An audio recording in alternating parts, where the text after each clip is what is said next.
No.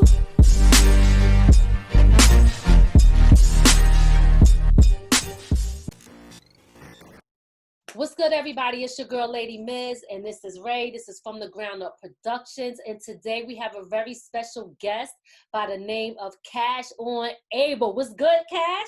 What's good, y'all? How y'all doing? What's good, brother? What's going on, man? What's going on? Y'all looking real good over there, man. I see my man. I look like a studio rat. Y'all can tell like I live in the studio, right? That's what you do. You know what I mean? You work, yeah, for sure. music out there. That's all that means. Yes. Yes, sir. You true about what you do. You true about your passion, and we love and respect that about you. Thank you. I appreciate that. Before we even go there, please introduce yourself. For those who do not know you, tell the people who you are and what you do and where you're from. All right, guys, I'm CashOnAble. That is CashOnAble. When you place your bet, you put your cash on Able. Never forget that. I'm an MC. I'm a songwriter. I'm just a music enthusiast, humanitarian, philanthropist. I'm a lot of things. I'm from New York City, by the way of Florida and Atlanta and Jamaica and a whole bunch of other places. I'm like what would they call that? Like a melting pot kid or whatever. So, Okay. But originally, I'm just a New Yorker, you know. Okay. So, and right now you currently, did you cover that? I'm sorry. Currently, live in Atlanta. I've been in Atlanta for like the last 13 years. So. 13 years. ATL, yeah. Okay. All right. So how you like it out there in the ATL? It's cool. You like it? Okay. It's cool. It's not New York. It's different. You know, it's I live in the suburbs, so like it's Trying to get different. out of New York. I swear we on the borderline of should we go to ATL, should we stay here, or should we have two homes in both places? Because I say do both. I say that we in a new era where we're not supposed to be choosing, we supposed to just be conquering. So just do both, man. And when you with a power couple like y'all ain't got no choice. Y'all gonna have to get real estate out here sooner or later. So I appreciate that so much. Listen, I want the focus to be on you, though. Yeah, that's all good. It's all good. It's just love. It's just love. So let's get into. Tell us, let's start from the beginning. Let's talk about who are the people that influence you to get into music. Ah, man. I got a lot of influences, but I'm gonna get real stern with this answer because I always I'm so vague with the answer. Okay. Stefanello is a rapper that's a part of our clique. Okay. We went to high school together. He's an Italian kid, and he started rapping in, I think, let me see. He started rapping in like 08. Mm-hmm. And prior to that, as far as influences, I just listened to hip hop, period, right? Mm-hmm. So Biggie, Nas, Jay, all the typical. I wasn't trying to be a rapper. I'm gonna just be 100% with you. I decided to be a rapper when I saw that my friends was rappers and that they was getting certain respect and reputation. And I was just like, I could rap better than a lot of these dudes. Just because it's natural. You know what it's like, man. It's like freestyling growing up. Like it's just a part of the culture, right? So influences, I'm gonna just be real. Stefanello, Joey Badass, these are all young people. Okay. Joey Badass was 17 when I first heard him in 2011. And when I heard that he was independent, making $1 million a year, I almost had a heart attack. Because I'm like, yo, I'm 19. Like, why is he making so much money? He's from all of the places I'm from. And he's been through what I've been through. There's no reason why he should be stunting and I'm not stunting. And I was influenced by everyone around me, man. Just, the Stefanellos of the world, the Gutter Tarantinos of the world. These were all my friends that were just rapping and everybody was loving them. And I'm just like, yo, I gotta step it up. You know what I mean? So those are my influences, but you could credit any hip hop artist. I listen to it all, man, from AZ to, to Rakim to KRS-One. Yes. To if we talking old school, let's see, go back. All of them. I'm gonna say all of them because I listen to it all. And now, Lady Miz, I know you said it's not about you, but y'all, she was nice back then, for sure. So But yeah, those are my influences, just quick and sweet. Do you still rock with some of them? What do you mean by rock with? You said your influences, the guy, the what's his name, Stefanello? All of them are on my team. Yeah, man, we are so structured over here, man. Like, all of them are on my team. Like, from Gutter's a signed artist to the label. Stefanello is here. Now we've got Dietrich, and we've got SR Gent, and it's like 5 of us right now. But all of my influences are near me. I don't like people that I like to keep people near me that influence me, right? So yes. I'm not gonna idolize somebody that I can't see their flaws and the truthness of them. I don't really know you. You can't be my idol, bro. So that's why I always say, like, my influences are the close-knit people that I can say, you know what I mean? Like, I know what it's like, you know, to be in their position and to see them do something and me want to follow it and make it. Like, that's an influencer. Not like a celebrity. Like, I don't know. So yeah, I listen to all of them, but Stefanello, Gutter, and all those boys, they influenced me to be what I am as a rapper. Okay. One of the things that you pointed out just now in your response was that you seen your friends rapping and that made you want to be a rapper. And, you know, they were also a part of your influence because you seen, you know, that the respect they was getting.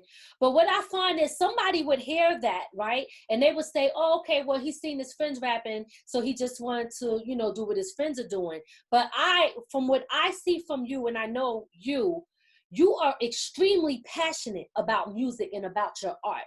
So it's not just about, okay, they influenced me and I seen them wanting to do it. You really love what you do.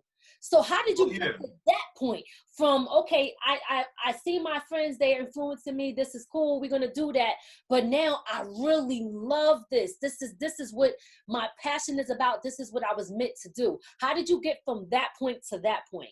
Well, I don't think either of the two have anything to do with each other. Like, your influences are not gonna be your motivation behind something. So, like, I'm motivated. When you see me, like, screaming independence and you see me talking about INCs and owning intellectual properties, that was developed. You get what I'm saying? Like, I learned that. Like, when I rap, like, if you listen to my music, all of it is personal. Like, I don't do, like, flamboyant, braggadocious rap. Everything's real. Like, what do they call you? A reality rapper or a conscious rapper. Like, that's my music. So if you listen to it, it doesn't take much for that to come out because that's just me rapping about my life. You know, I really do love hip hop. I grew up on hip hop from my goods and my bads, obviously. I mean, like I said, I'm a New York kid and then living in Florida. Like, everyone has something they use. I use the music. But growing up, I didn't know I was going to be a rapper. You know what I wanted to be? I wanted to be alive and I wanted to be successful. And I didn't care what that meant. So I went to college to be an electrician. You feel me? So I have an electronical systems degree. You feel me? I'm certified in fiber optics. You feel me? Like I have an actual trade. You feel me? I had no intention of being a rapper, so I try to be as honest as possible when I'm interviewing. So that's why I named the influence. It's not that I'm not passionate. It's not that I don't love the game. It's not that I wasn't a hardcore hip hop kid from the day one. It just wasn't my direction. You know what I'm saying? So, I mean, the passion comes from inside because it's my life. I'm rapping about my life. I'm rapping about from the gang stuff to the political stuff. These are all experiences, from the police brutality to everything. Like, it's real. ADHD, I really was diagnosed with that. Like, these are real stories. These are not fake. I was gonna ask you about that song, because that song is deep, and you know, you have some people who would tell you don't put your kids on this medication, and some of the school systems will try to use that to get funding. So you actually wrote about this and you broke this down in your song. So do you want to talk to the people about that song and what it's about? Yeah, so when I had wrote ADHD, I think I might have just been going through something at that particular moment. Like, I don't think I was ever harking on the fact that I was a kid with ADHD. Like, I never let, like, labels, like, affect me. But I think I had heard somebody was saying something to me. I don't remember what I'm very vague on the story, but someone in layman's terms was feeling sorry for me, right? And they mentioned that I had ADHD, right? it's like, oh, don't, you can't really blame him. He was a kid with ADHD. He couldn't help it, right? Mm. Well, there's a lot of knowledge behind what used to happen to Black kids in the 90s in the school system when it was, well, what they used to do was if they would use teachers, not medical professionals, they would use teachers to tell you if a kid had the symptoms of ADHD so that they could fast track you and get you on medicine, right? Now, usually what happens with a hyperactive kid, you put him on drugs, his body gets accustomed to that. So once you start, like, for instance, you put him on drugs, he doesn't react positively to it, right? So you say, let's take him off. But you've had him on it long enough for him to start developing withdrawal effects, right? So now you're looking at a kid and you're saying, well, he clearly needs medicine. So now it goes extreme from, okay, let's give him Ritalin to now let's give him Risperdal. And these were medicines in the 90s that were causing kids to develop female breasts. You feel me? Like Black boys, like kids, like we were developing glymostasia, I believe is the word. I could be mispronouncing it, but what is it? Glymostasia? I can't remember the whole word. Like somebody listening to this is gonna know.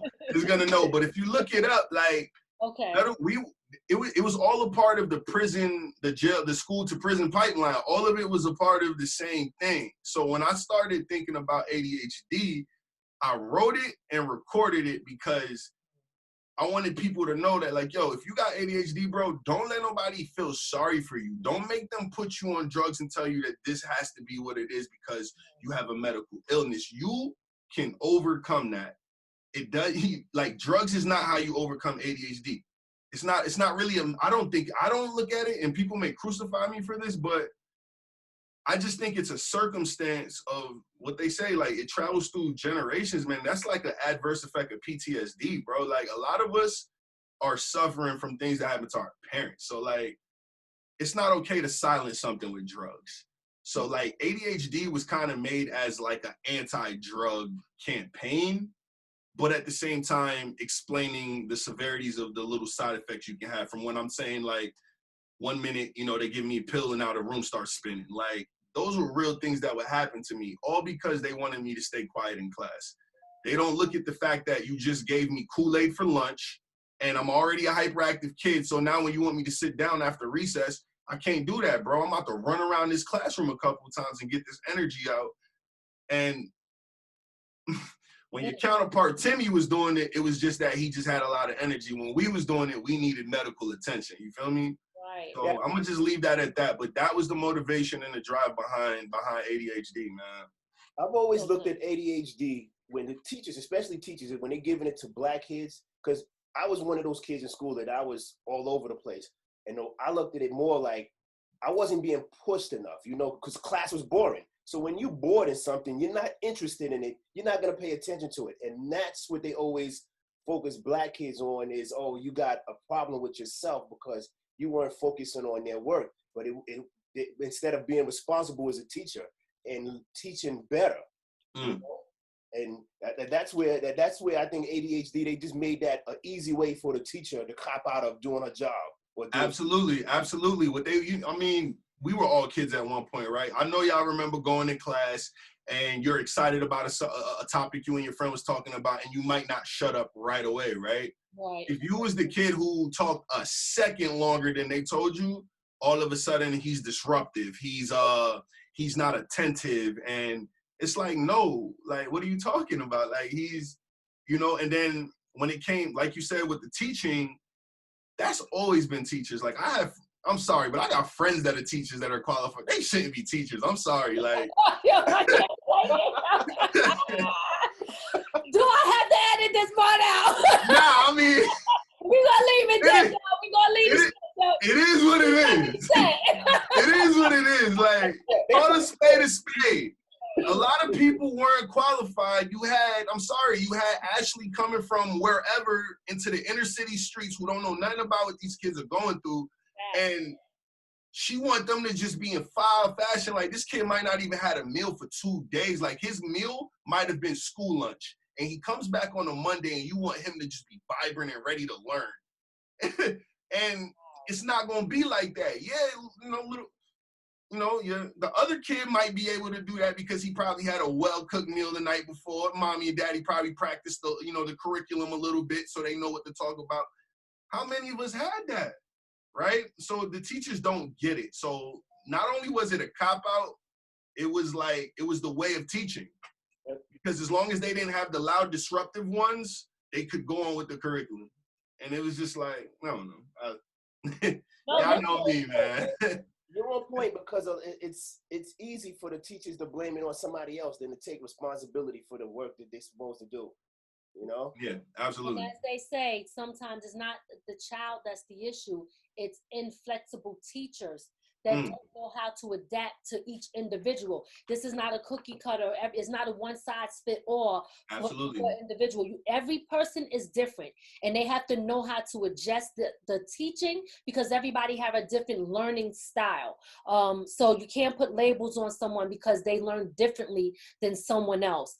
Now, that song that you have, I think is a very powerful song. I think it's a great message, and it's a song that everybody should go listen to, especially if your child is on that medication or someone's telling you that, put them on the medication. Think about it first. So, which brings me to my next point is your music has so much in it where you talk about everything. You talk about your pain. You talk about the loss of your grandmother. You talk about the loss of your brother. You talk about things that happened to you as a child. Tell me, why is it so important for you to talk about things rather than just making music that's just fun? Like some people think like it's all about turn up. Why is it important for you to do what you do and say what you say in your music? Because authenticity is important. I mean, that's kind of an easy way to answer that. Like, authenticity is important to me and to my brand because I'm not creative in a way to create a whole nother life for myself. I'm not good at that. I don't know what it means to have the gift to gab. I don't know what it's like to gimmick my way through life. Like, my life is as real as it gets, and you can't ignore these things. The things like the things I've been through, you can't ignore it. So it's like, it is therapy for me to talk this stuff out. When I'm rapping about this stuff, the reason y'all love it so much, this stuff is pain, man. Like, I'm in a lot of pain, and I don't know how to deal with certain things, and I can't take medicine. I'm not an addictive type of person, so I can't drink alcohol. You get what I mean? Like, my way is to vent through music. So when you hear all these personal topics, it's what I know best. It's what I can articulate best. And I feel like people will relate to me better if I could give them a sense of direction, as far as so many kids learn from the things I talk about, like, because they're going through it and they know it's real, right? So when they're looking at their favorite rapper, I figure that if I could be your favorite rapper and help you grow at the same time, then I would be doing like some type of next level humanitarianism where I could still selfishly gain all the things I want, right? Like, I'm a rapper, so like it comes with perks and all that. I'm making money, generational wealth is building or whatever, but at the same time, I'm teaching you and I'm explaining to you that being you is literally all you need to get to the next level, right? You can only get that type of story through me giving you authentic stories. I can't give you that message and show you how to whip the Bugatti at the same time. I can't. Number one, I'm 6'4". I probably can't fit in the Bugatti. I've never seen one in person. I can't take it. I've never seen one in person. Like, that's not even my life. Like, I used to dream to get a Nissan Maxima. You heard? Like, that was so like, I got to talk to those kids because those kids are really the most creative. They are the innovative ones. And they need to know that it's cool to be you from the get. If you want to be a rapper, but make sure your content is real. You feel me? Because just like there's a area and an arena for the fake stuff, we're seeing it, right? We're all infuriated by it. We're all turned off by it, but we enjoy it because it has a nice beat or whatever, right? But if these kids can also see a counteracting point to it where they see the conscious rappers be just as successful, then it evens the playing field. You don't have to be a goof to feed your daughter. You don't, like, there's a route for you. And I feel like artists like myself and you are paving that. So it's important to be authentic. You can't fake that. Like, The gimmick rap ain't gonna work for none of us. We gotta just do what we do. That's a fact. But not only that, and you're right about the gimmick rap don't last long either. When people are authentic, they last a lot longer than the gimmick, because eventually the gimmick wears off, and those kids will be grown-ups not even listening to that shit no more, you know? Yeah. So yeah, you have, your music it touches people. It's relatable. You know what I mean? Yeah, and it's something, it's timeless. Yep. It's timeless. It's something that people will always be able to listen to. It would never get old. And that's why I respect you. I respect you as a person. Your whole, since the day I met you, I just felt like you've been a really stand-up, real type of dude that's authentic. I've seen that in you since day one. I never even forget. It's the little things that I pick out. And I'll never forget when we were in ATL and you said something to me and I started laughing and you was like, yo, Miz, I give my flowers to the people while they still here. A lot of people don't think like that because they're so caught up in themselves in the moment. But if they forget to love others and give back. And I respect you 100% for that. Thank you. About, like, okay, so we know we're getting the idea who CashOnAble is, what about where he's from and all that, right? And we know who influenced you.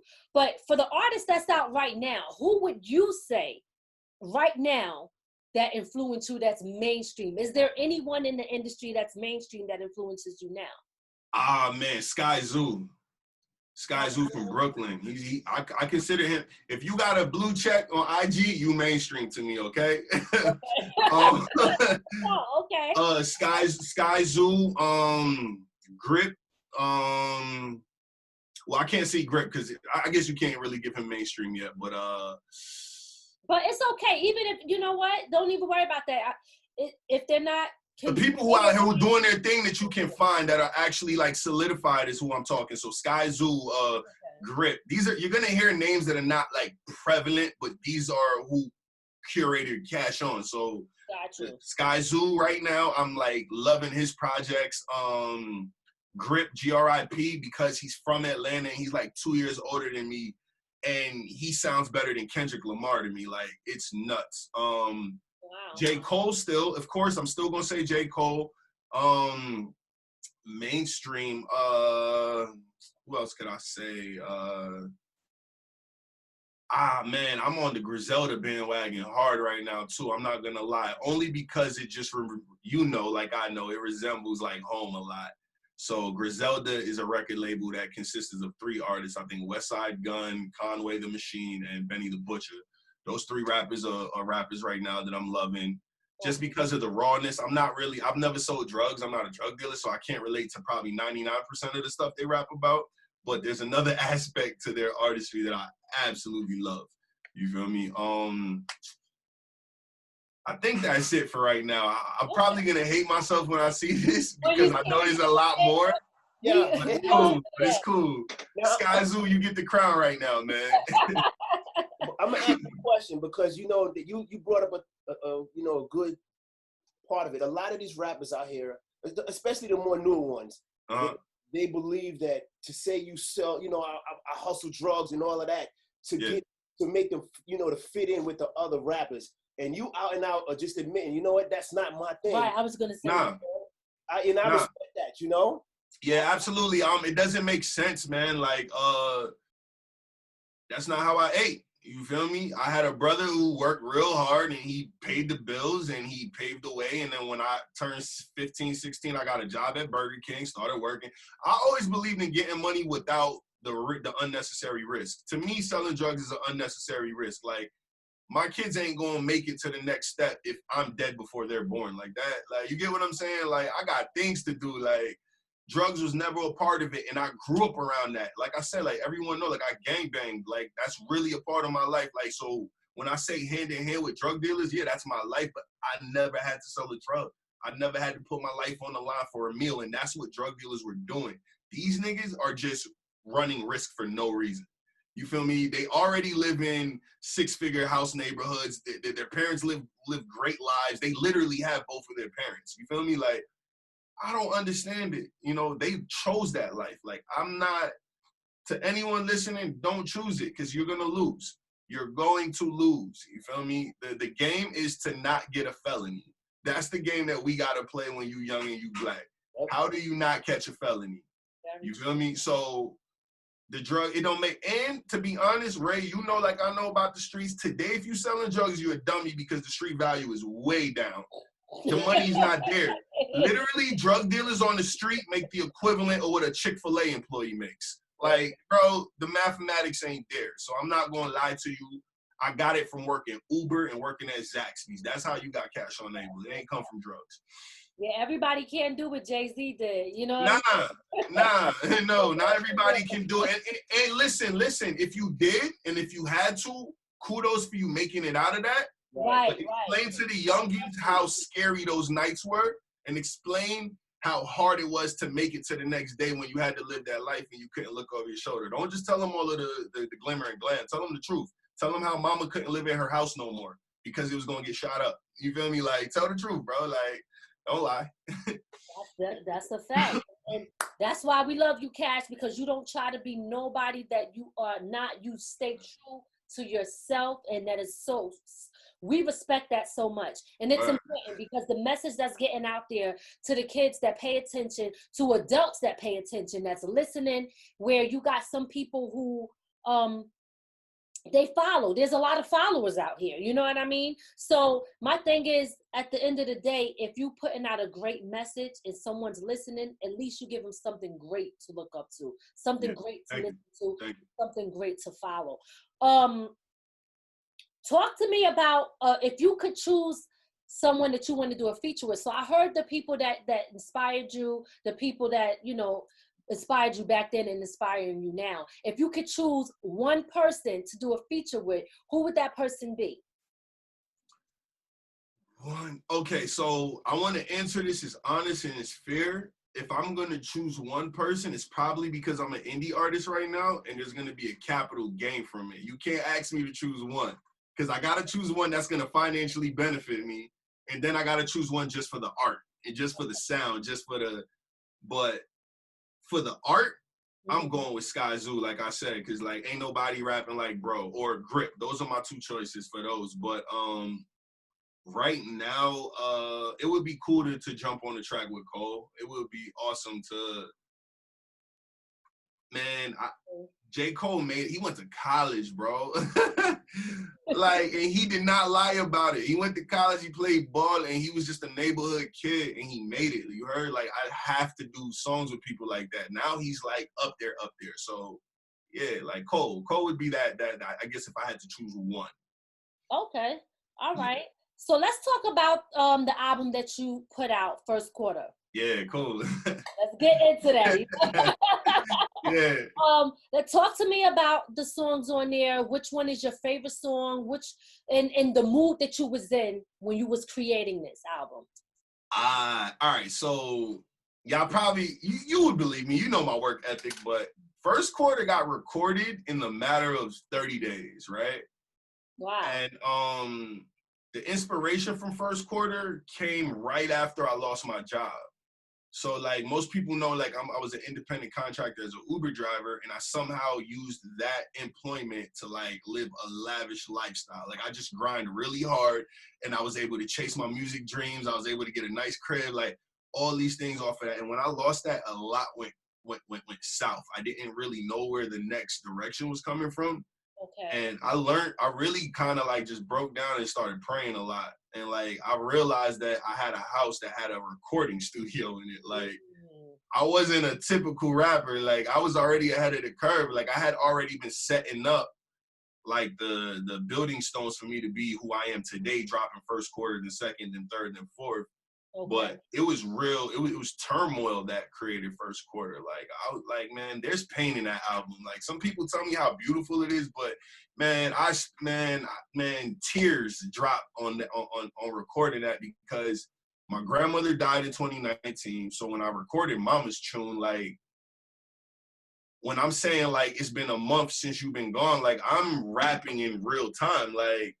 It's recorded, you're hearing it a year later, but like she died April 13th, right? My brother died April 14th. You feel me? So like the parallel. And then my little brother, my youngest, is born on April 14th. So it's so craziness. So I'm recording Mama's Tune and I'm like, damn, I think I need to do an album. Cause I'm like, I ain't going nowhere. That it's for the birds for me going back to a 9 to 5. Cause after I recorded Lost, I was standing on that. Like I'd rather die before I work another 9 to 5. I have to not that I'd rather die before I feed my family. I'd rather die than be your slave. That's what I'm saying to people, you feel me?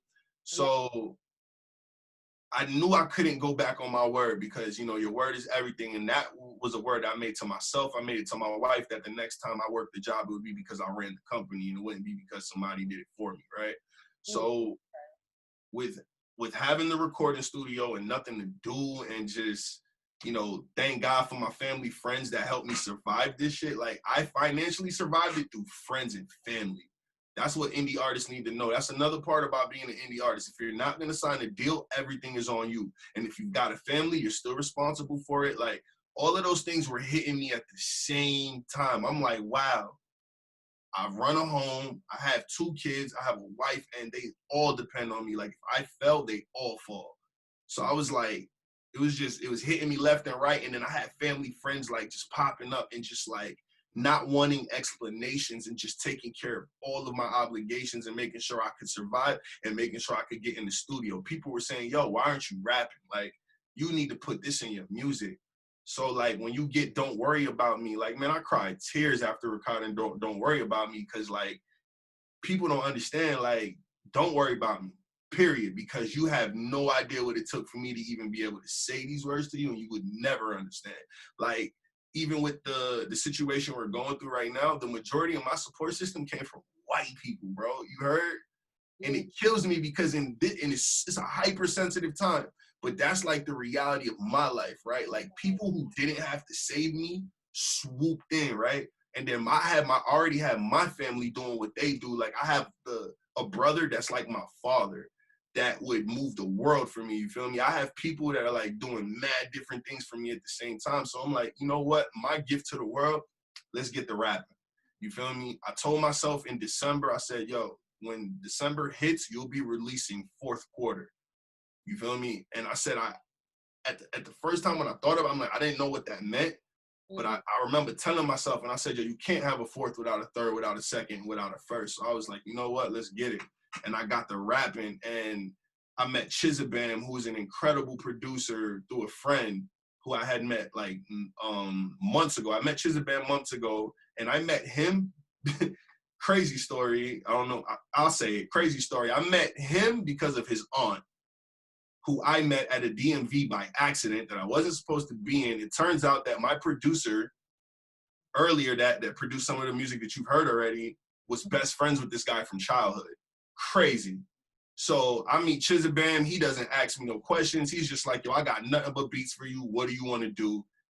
And here comes 1st quarter. And we're mixing and mastering our own work. And it came from pennies. And it just, man, between me and Chizabam, you know, February came and 1st quarter was already done. You know what I'm saying? So Mama's True, I mean, can't let go, where I'm talking about my brother, like going through what I was going through, I started just, sometimes you kind of, when you start going through things, you start to reflect, and it's really dangerous if what you're reflecting on had a lot of trauma involved in it, right? So like losing my brother, it really drove me crazy because I had just lost my grandmother. So thinking about her, I'm like, wow, his birthday, I mean, the day he died was the next day. So it took me in a whirlwind of thinking about him. So Can't Let Go just came out. And I actually recorded that a couple of months before, but I decided to put that on the album because it made sense.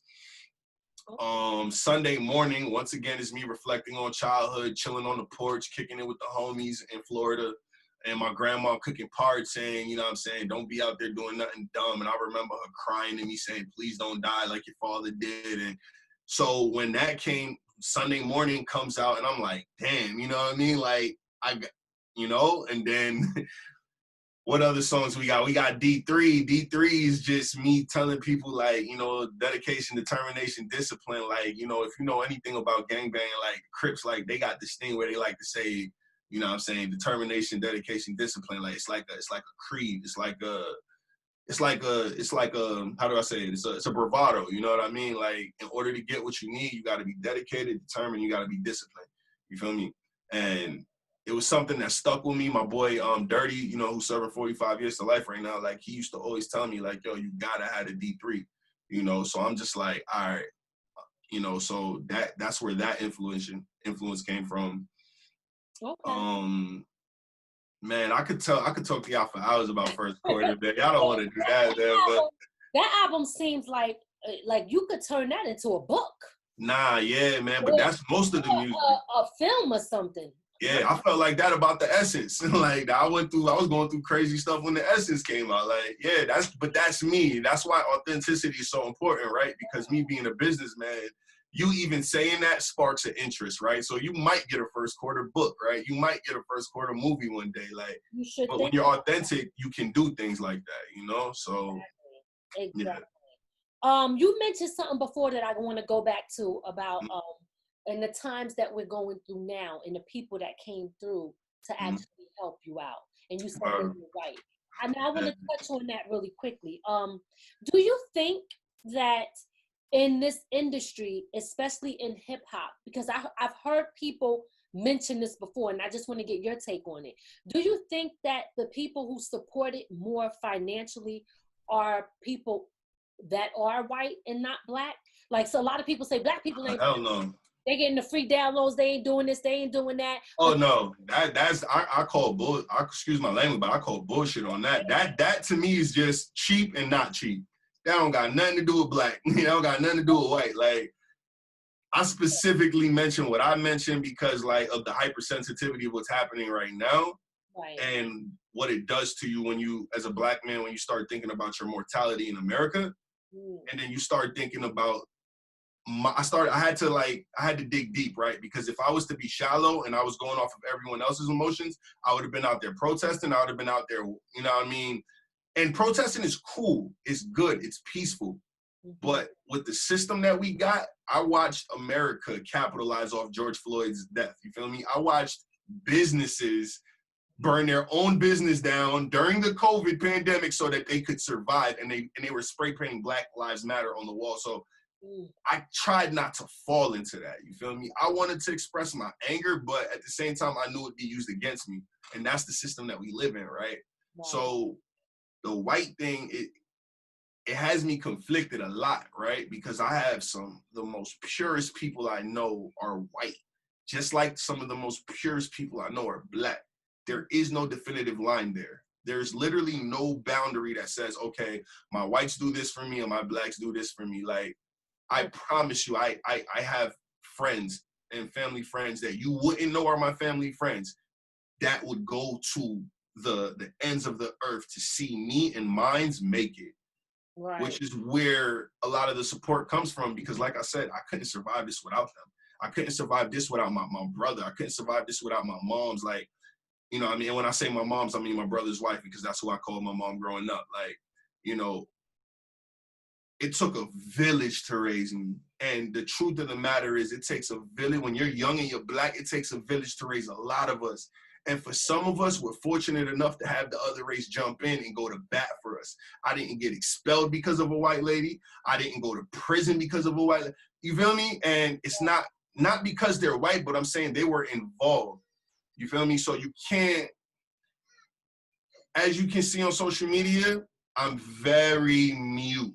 I'm very, very mute when it comes to my opinion on that, because there's no way to tell my people, hey, they're good people too, because you sound like an Uncle Tom. That's the first thing that's going to happen. Yeah, you know what? You shouldn't be mute. I'm going to tell you, because I have white friends. A lot of them, my white friends that I serve with, brothers. I consider them brothers to me, because I know they would have did the same thing for me as I did for them. You know, it's nothing wrong. I don't look at you as a coon for saying, yo, I got some white people to help me out. There's nothing wrong with that, you know? Absolutely not. It's not. For me, I'm going to tell you, I'm going to call a spade no matter what the situation is. If somebody's doing something and they're white and I think they're racist, I'm saying that shit.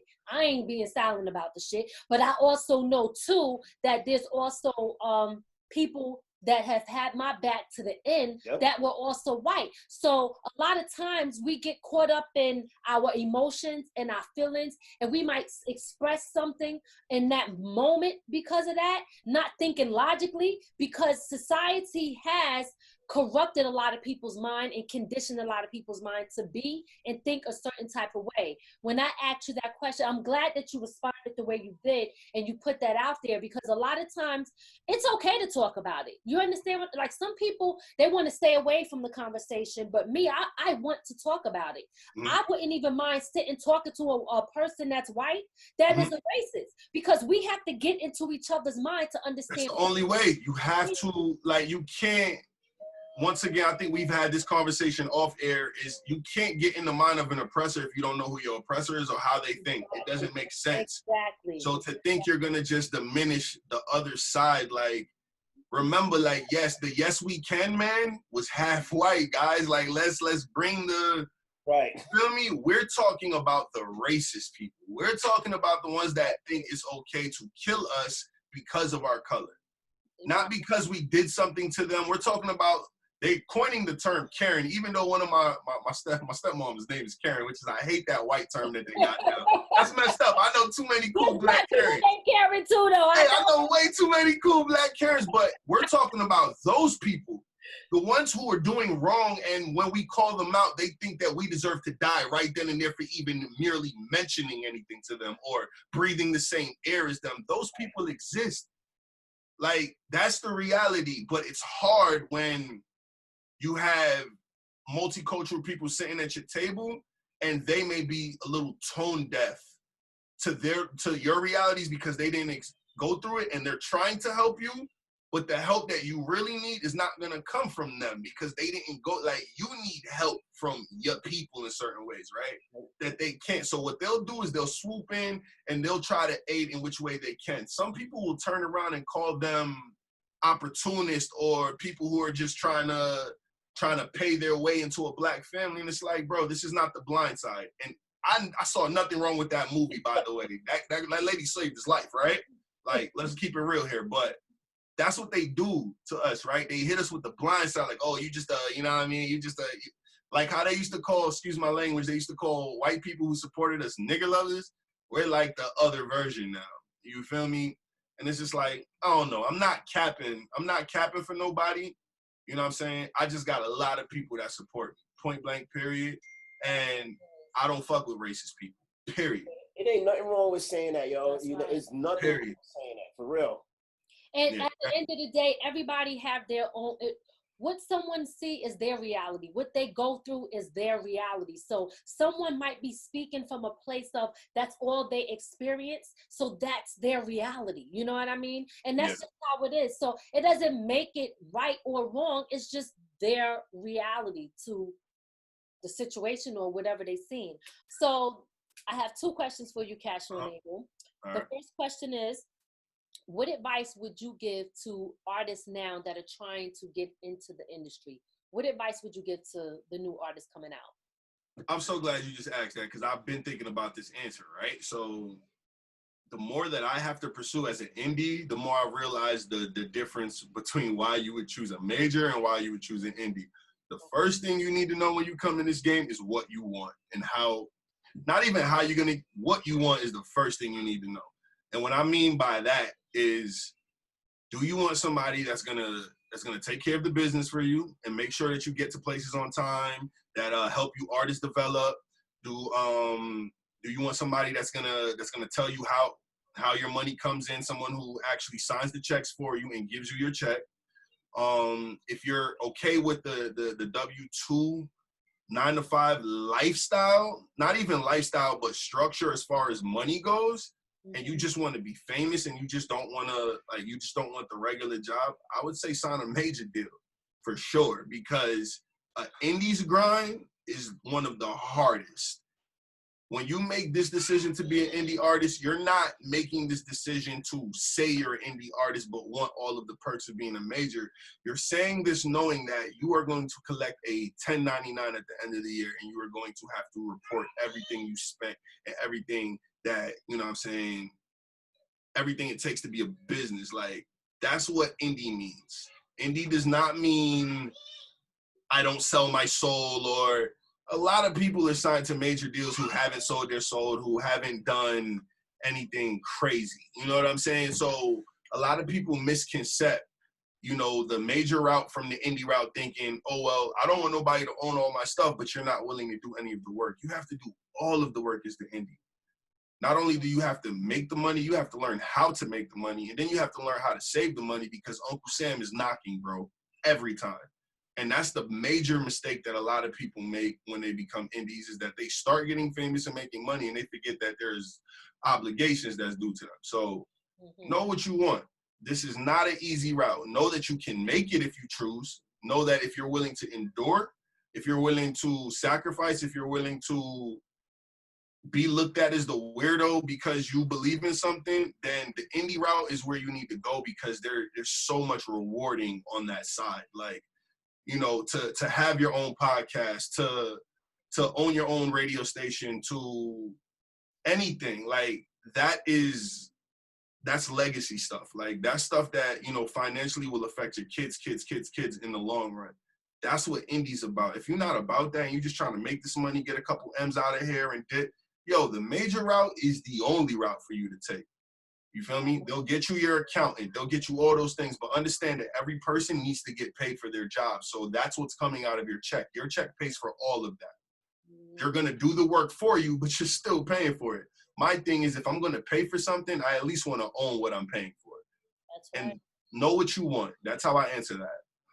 Perfect answer.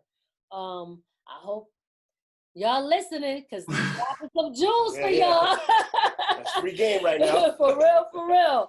My next question that I have for you is, and we might have touched on this a little bit, but how do you feel about the music industry right now? Everything. Love it. If you're an independent artist, I love it for you and me. I'm loving, I'm actually liking, when you say music, it's not just hip hop, right? You just mean music industry, period, right? The music industry, period, yeah. I'm loving the genre blending that's going on, man. I'm hearing a lot of different sounding music, man. I think I might actually like alternative rock a lot more than I thought I did. Like, music is in a really beautiful place because people are able to be themselves now and make money. Like, there was no place for the guy who can speak his mind and make his own money. You either had to make the money and stay mute, or you had to speak your mind and be broke. You know what I'm saying? Like, I love hip hop and I love the music industry now because you can be a conscious rapper and it doesn't mean corny.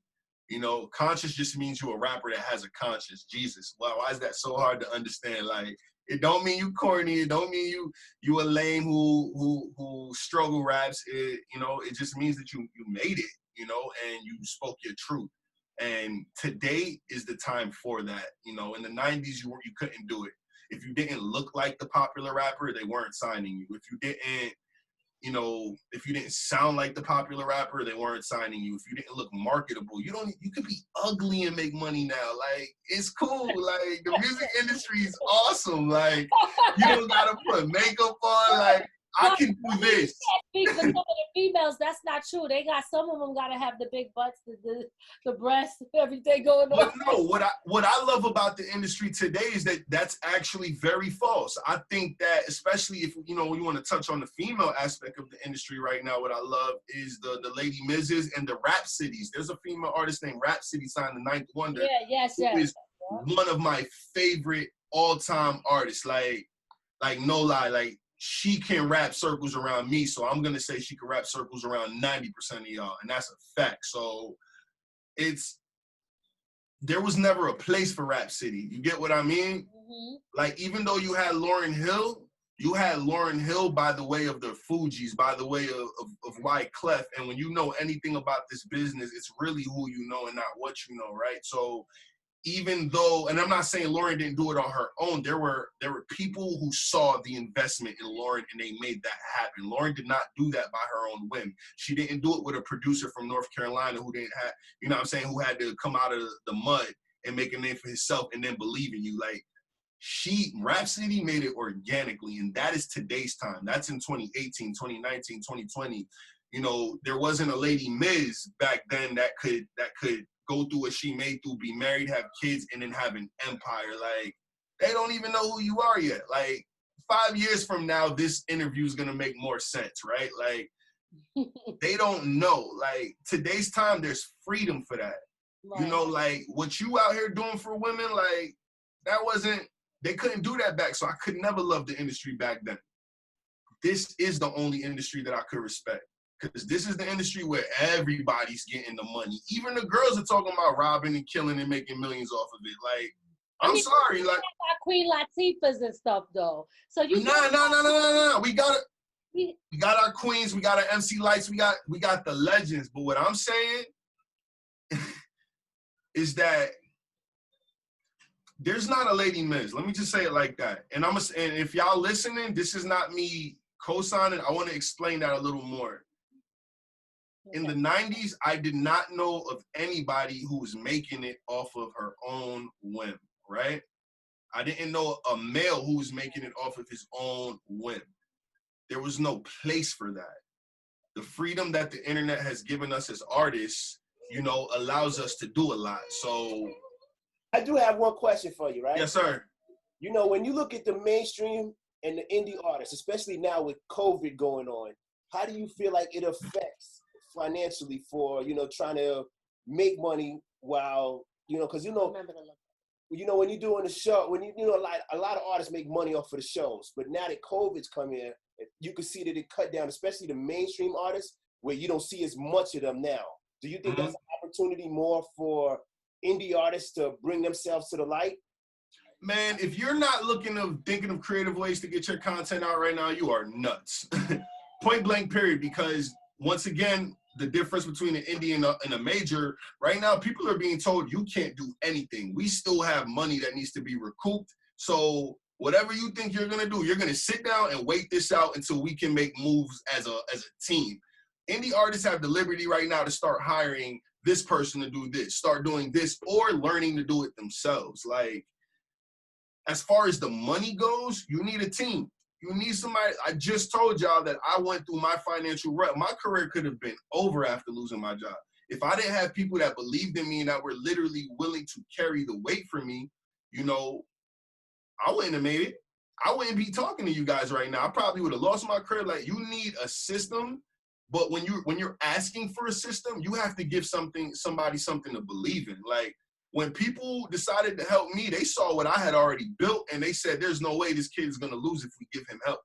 And that's what it was about. You feel me? So, yep.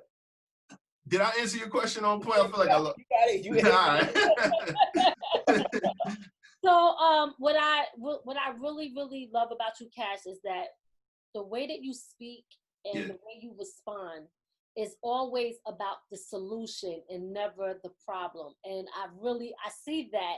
And I respect that, okay? Yeah, because you can't dwell on the problem, man, because the problem's already there. Like, if you're not thinking about how to get rid of it, then you're just it's like what they call insanity, you know, repeating the same thing and expecting something different. Like, you're crazy, like. Yes. So, before we get out of here, I just want you to introduce the song, the single that you're putting out, okay? And also tell people how they can support you, where they can follow you, give all your social medias, everything. The song y'all about to hear is Mama's Tune. It's a song dear to my heart. It's the track 3 off of my album First Quarter that was released March 27, 2020. I hope you guys enjoy it.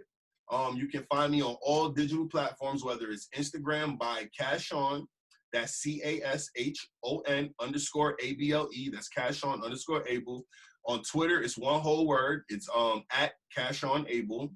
Facebook, I believe it's CashOn with a space and then Abel. You can find me that way. My website, www.cashonable. I got my own merch line. I partnered up with teesprings.com. Got a good deal going on. Y'all can buy some merch from me if y'all want. Go to my website, catch the link. Look forward to second quarter, dropping July 31st. Look forward to third quarter. I don't have a date for that. Look forward to fourth quarter. And I mean, you're going to get a whole bunch of CashOnAble this year, man. That's it. That's what's up. So the next joint that people can, they can go cop everything right now, which is on all major platforms, correct? All major platforms. So all of my music, if you just look up CashOnAble on any of the DSPs, which is digital streaming platforms, which means streaming outlets, that's all of them. That's from Spotify, from Apple, from SoundCloud to Pandora to everything that streams music. If you just simply put CashOnAble in the search bar. Sometimes you got to separate Cash On from Able. Most times they got it right. Okay. Just put CashOnAble in the search bar, and my music will pop up for you.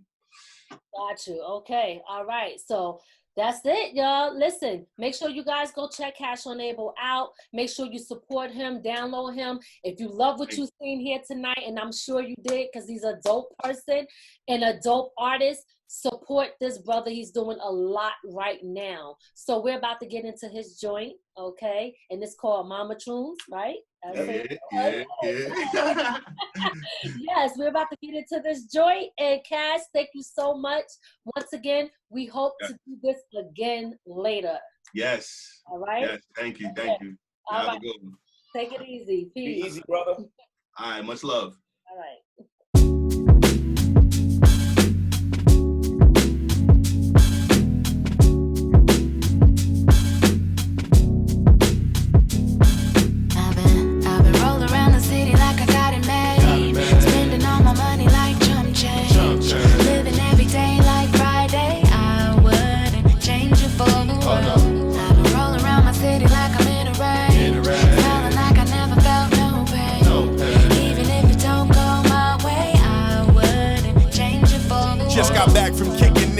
Grandma Green. When I got that call that she died, my body froze. I dropped the phone and I just cried and I cried. Damn, man, I cried and I cried. Cause every time she said a prayer, I would say amen. Damn, God, why you done took my friend? Will I get to see her again? Man, fuck the pride, I'm dead aside. Shit, I'm too hurt to pretend. On April 12th, that Friday night, we had a hell of a time. We laughed and cried while holding hands as I lay down by her side. The morning came at 10 a.m., I had to catch my flight. Who would've thought you would've died that night? I crossed my heart and swear to God, mama, I miss you so much. I get the goosebumps at the slightest thought of your softest of touch. Hey, boy, you know I said me love you like cooked food. Remember you used to tell me that to put me in good mood. I've been rolling around the city like I got it made. Spending all my money like chump change. Living every day like Friday. I wouldn't change it for the world. I've been rolling around my city like I'm in a rain. Smiling like I never felt no pain. Even if it don't go my way, I wouldn't change it for the world. It's been a month since you've been gone and I've been making it happen. Turning my dreams to a reality with law of attraction. Manifesting a brighter life for my son and my daughter. Cause there's no way that we'll survive on $7.25. I had to grind, mama, to get the place that I am. I know you're proud of me, so grateful is the place that I stand. Sometimes I look up at them clouds as I see the sunshine. And for a while I remember your smile and I just miss you. I wish you was here, so many painful obstacles I gotta fight, it ain't fair. And I can hear you saying, baby, it'll be alright. Remember times you held me tight to help me sleep through the night. Damn, mama, you everything that I needed, and you the reason I ain't never turned my back on Jesus.